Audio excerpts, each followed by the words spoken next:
Hola, buenos días. ¿Cómo les va? Bueno, vamos a hacer este videito explicativo, ¿sí? Del cuestionario guía número 6 que van a tener que resolver con ayuda del texto del Reginave que está subido al campus y a su vez un video explicativo que es este y otro introductivo. Un enlace introductivo de explicado qué reformas tuvo el Reginave, ¿sí? Así que eventualmente para esto vamos a trabajar, yo les voy a compartir pantalla con el cuestionario que tenemos que resolver, ¿sí?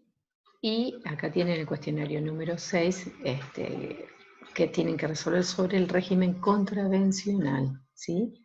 El régimen contravencional es un procedimiento administrativo que está establecido en el Reginave, como dice acá, en su título 7, que abarca el título de las disposiciones generales y normas del procedimiento en lo contravencional del régimen administrativo de la navegación. Acá vamos a adentrarnos a hablar solamente de disposiciones generales para luego pasar a ver el procedimiento, ¿sí? Lo que más me interesa, no que sean abogados y vean cómo es todo un procedimiento al punto de acordárselo.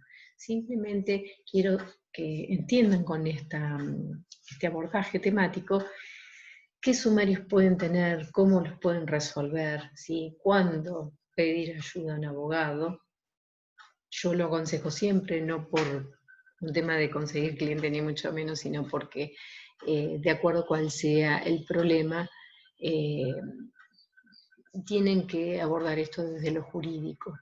No es bueno iniciar un sumario y más adelante, cuando ve que ya esto se les va de las manos, recién poner un abogado. ¿Por qué? Porque el abogado poco puede hacer si está avanzado el sumario, ¿sí? Lo ideal sería que arranquen desde el principio, ¿sí? Muchas veces me dicen, no, te consultamos a un abogado porque la empresa tiene un abogado. Sí, bueno, pero acá a veces los intereses que son del navegante no son los del armador, ¿sí? Entonces hay digamos, un conflicto de intereses para los abogados, ¿sí? Porque va a llegar un punto que si tiene que defender a uno u otro, más a uno que a otro, empieza a complicarse la representación. Yo lo que aconsejo es que cada persona que tiene un sumario tenga su propio abogado de confianza y puede ser que haya puntos que coincidan con el abogado de la empresa y otros que no. Pero lo prolijo es que cada uno tenga su abogado, como otra vez les digo para otros temas, tengan su propio contador, la gente de su confianza y que tengan la estrategia para la defensa. ¿eh? Después, cuando nos metamos de lleno en el procedimiento, vamos a ver que les van a sonar muchas cosas que escuchan en la televisión como parte de un procedimiento penal. Bueno, esto es un régimen contravencional. Es muy similar, pero de menor medida, porque ahora vamos a ver que es una contravención y si bien es similar a un delito, tiene menor entidad, pero no por eso no significa que no tengan que responder, ¿sí? Porque acá cabe el juzgamiento de las responsabilidades profesionales de acuerdo a un título. Cuando ustedes reciben, saben bien, como ya hemos estudiado, que una persona que estudia, se capacita, obtiene un título, una capacitación, que con esa capacitación o título se dirige a la prefectura para obtener la habilitación, ¿sí? Previa inscripción en el Registro Nacional de Personal de Navegación.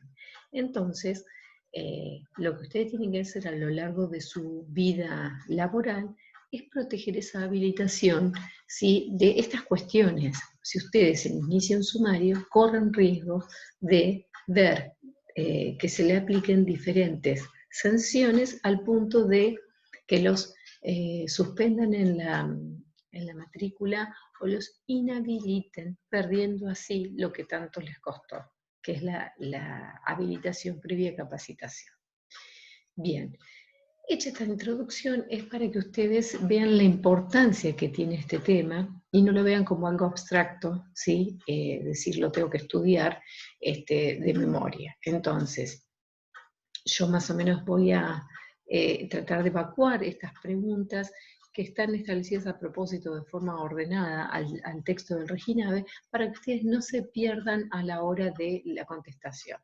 Me interesa que obtengan las preguntas y que reflexionen sobre las respuestas que le van a dar. Las respuestas no son difíciles de encontrar, ya les digo, están a lo largo del articulado, pero lo que me va a interesar es que una vez que tengan ordenadas esas respuestas, lo lean y lo relean al punto de poder entender esto para poder avanzar después, ¿sí?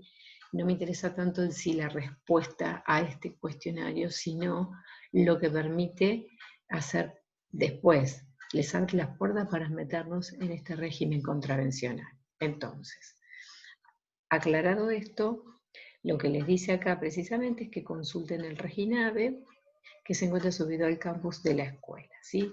Tanto disposiciones generales como el capítulo 2, que es jurisdicción y competencia. Ahí me falta una T. Bien, y en el punto B vamos a encontrar las preguntas que hay que responder. La primera es, ¿qué es una contravención? Hay en este capítulo 1 de las disposiciones generales, el artículo son numeritos largos los que tienen el Reginave, es el 701-0001. Ahí van a tener establecido que constituyen contravenciones al régimen de la navegación marítima, fluvial, lacustre, o sea, para el Reginave, toda acción u omisión que estén previstas y sancionadas en él. Esto es muy similar al derecho penal porque hablamos de tipicidad. Si no está establecido como una contravención, no es contravención, ¿sí?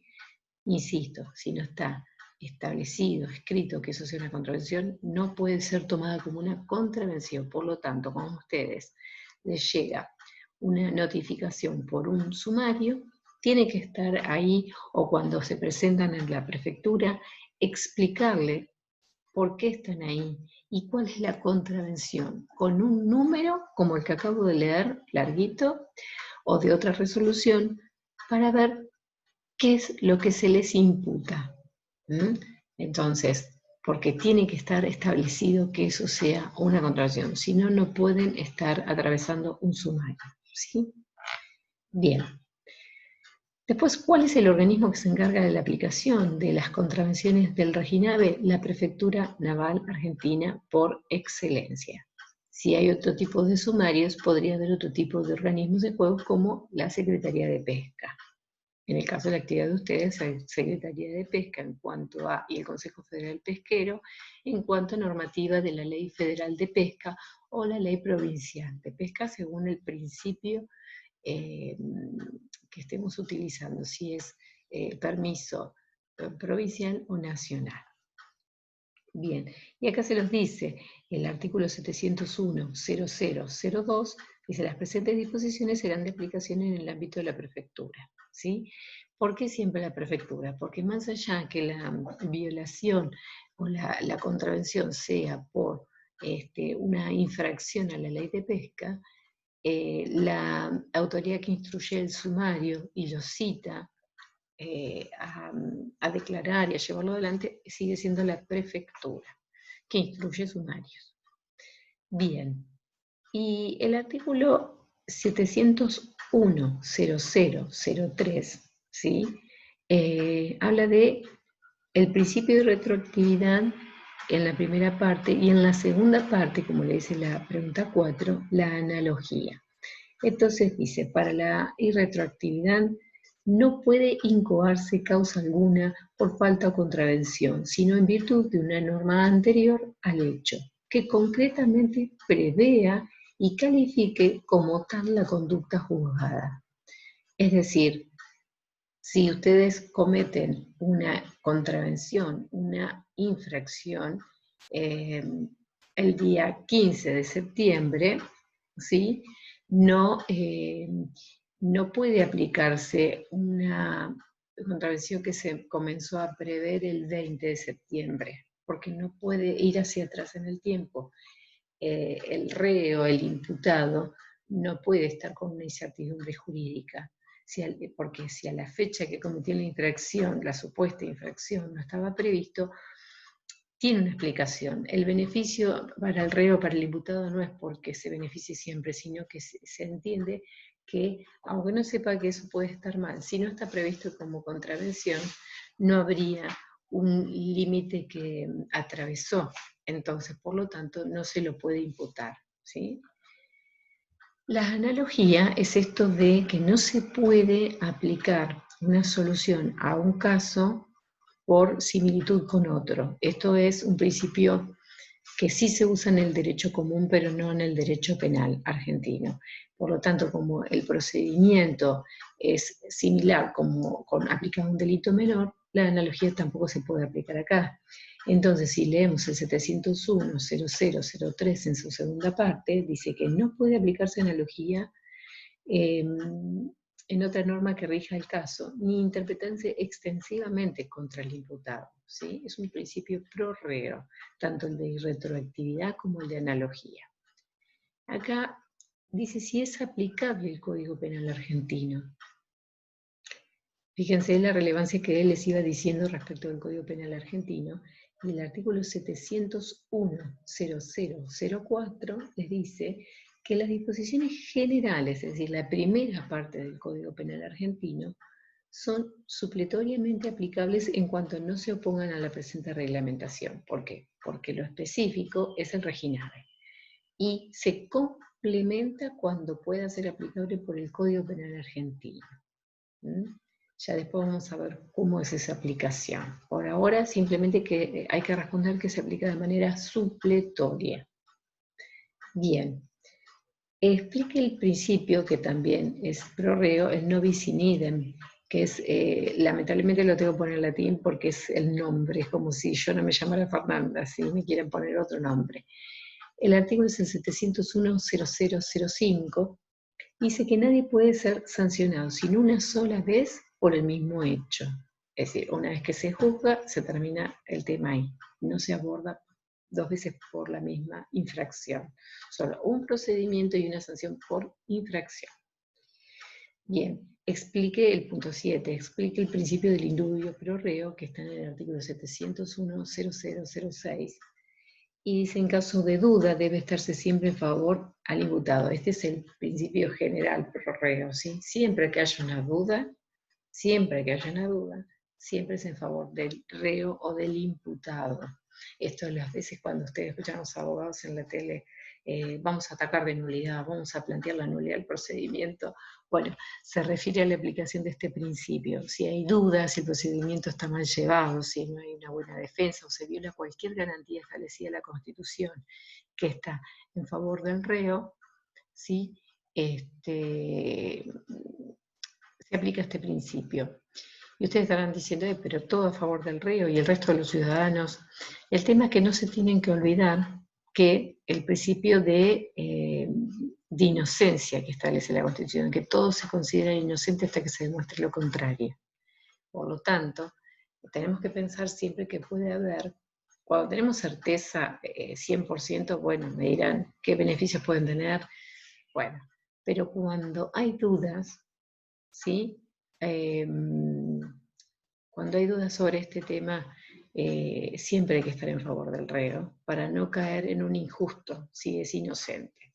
Acá hay dos películas que por ahí las vieron, si no los invito a verlas. Una es extranjera, bueno, las dos son extranjeras, una es de habla inglesa, no me acuerdo si es norteamericana, inglesa, creo que es norteamericana, que trabaja Tom Hanks, que se llama Milagros Inesperados, y otra que es Milagro en la celda 7, que es turca. Bueno, son tristes, yo particularmente que soy llorona, lloré todo, eso es anecdótico, pero son muy buenas películas para ver esto que les digo yo, el principio de inocencia, hasta que se demuestre lo contrario. Casualmente son dos personas que se le imputa un delito grave, muy grave, con pena de muerte, y son inocentes. Fíjense, ¿no? Yo no hago derecho penal, ni estoy ni a favor ni en contra de nada. Yo simplemente trato de ser objetiva, abordo esta temática de la forma que entiendan por qué estos principios son importantes en la Constitución Nacional. Lamentablemente, hoy están mal utilizados se transgiversa todo en los medios, y es bueno volver a la fuente. Por eso les digo, volver a la Constitución Nacional realmente, y si ven estas películas, que son muy convenientes verlas, paso se distraen un poco, pero se van a acordar de lo que yo les digo. Es muy importante la aplicación de estos principios. Bien, el obrar culposo es punible, y directamente se van al artículo 701.0007 y dice que es suficiente que haya una falta para que sea punible. ¿Por qué? Porque precisamente no es el dolo es la intención de provocar el daño, y la culpa es que se provocó un daño pero sin intención de hacerlo, por la simple negligencia, impericia. Como ustedes tienen un título habilitante, ¿sí?, y que se juzga por esas responsabilidades profesionales, basta lograr negligente, imprudente, para que se aplique una falta, ¿sí? No hace falta esto de la intención de provocar el daño. Después, el punto 9 les dice: la tentativa es punible, y dice que la tentativa no es punible. Acá es muy importante porque el Código Penal dice que sí, hay tentativa de delitos, escucharán también por la tele, la tentativa de homicidio, la tentativa de robo. Bueno, acá la tentativa no es punible. Y eso lo encuentran así escrito en el artículo 701.0008. Después, explique qué sucede en los casos de primera sanción, lo van a ver en el artículo 701.0009, ahí se los dejo para que lo lean. Y después está previsto qué sucede cuando hay en juego personas de existencia ideal, esto para el caso de personas jurídicas o empresas, ¿sí? Que les digo la forma de denominar lo que van a encontrar para que lean los artículos que siguen. Y después, ¿cuáles son las sanciones del reginave? Ahí van a tener que hacer un listadito, ¿sí? Y en el 701.0011 van a encontrar la cancelación de la habilitación, suspensión, multas y apercibimiento. Esto es importante que ustedes lo tengan claro, porque muchas veces dicen: bueno, si cometo una infracción y me hacen un sumario, yo voy, pago la multa y listo, es más barato que por un abogado, que ir varias veces a la prefectura, sí. Pero es una mancha en el legajo de ustedes. Acuérdense que ustedes llevan un número de matrícula, ese número de matrículas les hace armar un legajo, y allí se establecen cuáles son las infracciones que cometieron, y que si van y pagan la multa y no hacen un descargo mínimamente, queda como cosa juzgada, y cosa juzgada significa que tienen un antecedente. Entonces, teniendo un antecedente, no pueden usar algunos beneficios que le da el mismo procedimiento cuando no tienen antecedentes, y a su vez les queda, como digo yo, una mancha en el legajo que hace que se les sigan sumando infracciones y sanciones al punto de llegar a la cancelación de la habilitación. Y ahí todo ese esfuerzo para tener un título se pierde definitivamente. Así que yo les aconsejo no sacarse ese pensamiento que tiene que ser que lo tienen de pagar una multa y se termina el problemita. Bien. Bueno, acá ya vamos terminando. Explica qué se tiene por reincidencia. Ahí lo tienen escrito en el artículo 701.0019. Y la extinción de acciones y sanciones en el artículo 701.0020 y siguientes. Por último, de esta primera parte, ¿qué sucede con el producido de las multas? Lo van a encontrar en el 701.0023, que les habla del producido de una multa. Bien, no voy a explicar estas últimas cosas, solamente los ubico en el texto. Les pido por favor que traten de contestarlo, que si tienen dudas me manden un mail, me escriban por el foro, y si no, eventualmente preparen las preguntas para el día de la clase Zoom explicativa.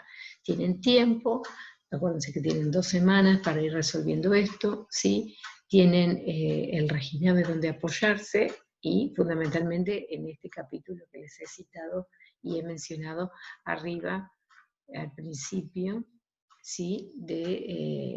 Además de abordar el tema, abordar la bibliografía.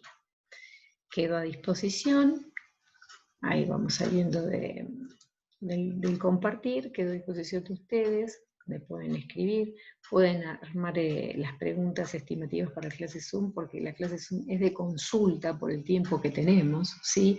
Por eso subimos primero un video y después hacemos la clase Zoom.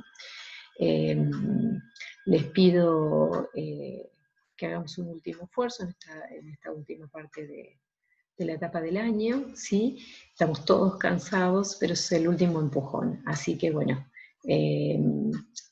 espero verlos ese día en el encuentro Zoom para abordar las confusiones o las dudas que tengan. Les mando un abrazo y nos vemos pronto.